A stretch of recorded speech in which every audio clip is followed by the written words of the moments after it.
primer lugar, es bien difícil explicar un tema que ya ha sido ampliamente explicado. El presidente lo ha dejado bastante claro. De hecho, el efecto de eso es que muchas personas que tenían ciertas dudas del tema de la obligatoriedad, a mí me llamaron y me dijeron, mira, no te preocupes, hoy estoy sumamente claro, pero voy a añadir algunos, y lo digo porque voy a añadir algunos temitas, digamos.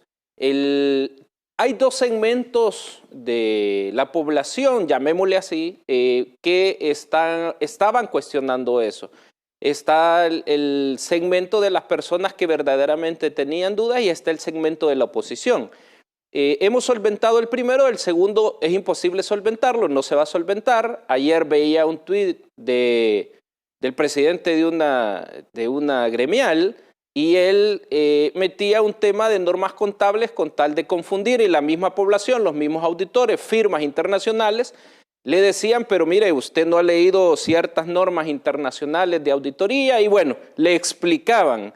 Pero yo decía, es imposible explicarle a alguien, y me refiero a lo que le llama el presidente de la oposición, porque el ataque es al gobierno, no quieren solventar dudas. El tema estaba en el artículo 7. El artículo 7 básicamente se deja que todo agente económico deberá aceptar Bitcoin como forma de pago. El presidente aclara y se dice, sí, se está obligado a aceptar pero no recibir. ¿Qué significa esto?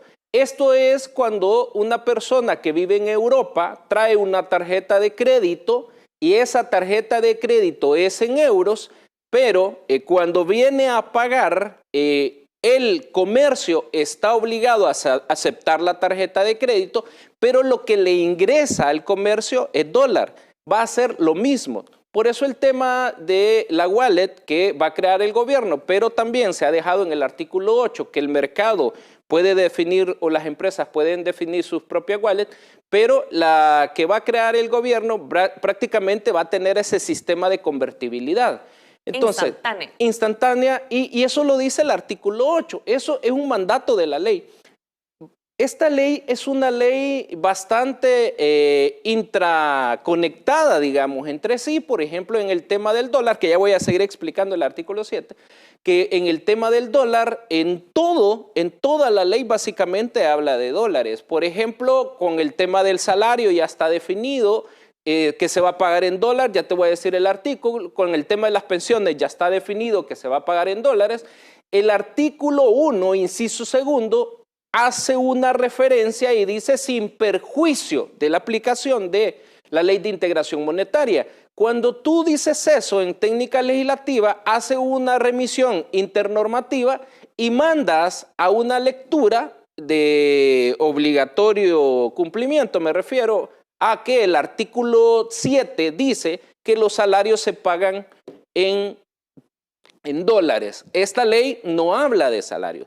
La Ley de Integración Monetaria que regula el dólar, bueno, decía en dólares o colones, pero muy bien el presidente dijo, en ese momento se engañó a la población, hoy no va a ser así.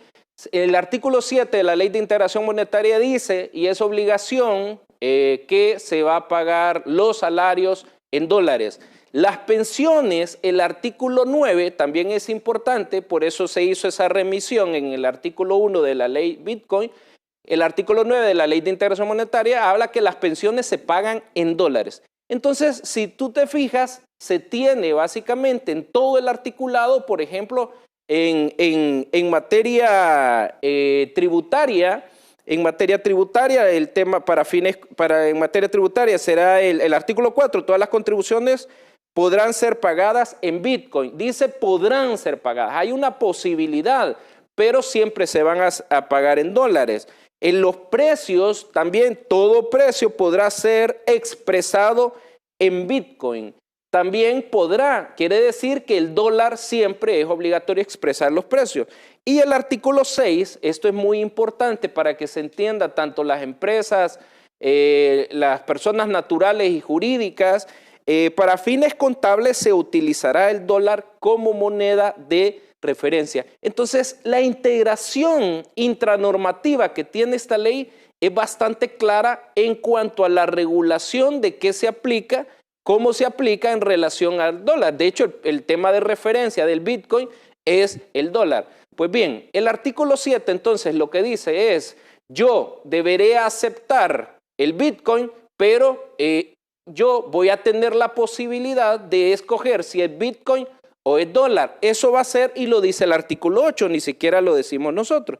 En el artículo 8 hay una frase que la voy a leer solo para efectos de aplicar o interconectar el artículo 7 y después leo todo el artículo. Hay una frase que dice, así, en la tercera línea, así del artículo 8, así como contar con convertibilidad automática e instantánea de Bitcoin a dólar en caso que lo desee. ¿Qué significa esto? Lo que está diciendo el artículo 8 es, y de hecho lo dice, sin perjuicio del accionar del sector privado, es decir, que las empresas determinen su billetera electrónica, el Estado provee o proveerá las alternativas que ya el presidente las anunció, que permitan al usuario, ¿cuál es el usuario? Los comercios, ¿cuál es el usuario? Los consumidores que permitan al usuario llevar a cabo transacciones en Bitcoin, así como contar, esto es la frase clave que enlaza con el artículo 7, así como contar con convertibilidad automática e instantánea. Esto es muy importante, Marisol, porque habla de tiempo real. Por eso es que te ponía el ejemplo de la tarjeta de crédito, de aquella persona que saca su tarjeta de crédito en euros, viene y paga, y él no está diciendo, mire, por favor, acépteme dólares. Él viene y paga, y tampoco el comerciante está diciendo, mire, yo no le puedo aceptar esa tarjeta de crédito porque viene en euros. Ah, pues así va a ser la convertibilidad automática e instantánea, dice el artículo 8. Ni siquiera es un tema de interpretación que se está haciendo. Está claro. Está sumamente claro.